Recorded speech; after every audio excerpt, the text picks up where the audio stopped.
Social media रे विवादीय post घटना को केन्द्र करी भद्रक पुराणा बजार संथिया अंचल में होइथिबा उत्तेजना रे घटनास्थल में जारी रही 163 धारा अंचल में शांति फेराई आनिबा पई शनिवार ठारू इंटरनेट सेवा को बंद कर दिया जाइछि। सोमवार पर्यंत इंटरनेट सेवा बंद करा जाइथिबा बेले एहाकू आउ 48 घंटा वृद्धि करा जाइछि।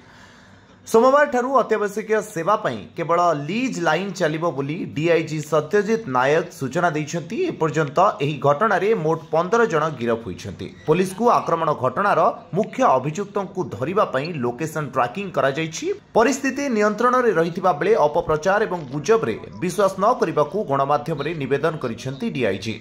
भद्रक रे 12 प्लाटून एवं धामनगर रे 6 प्लाटून पुलिस फोर्स मुतयन रहिछंती।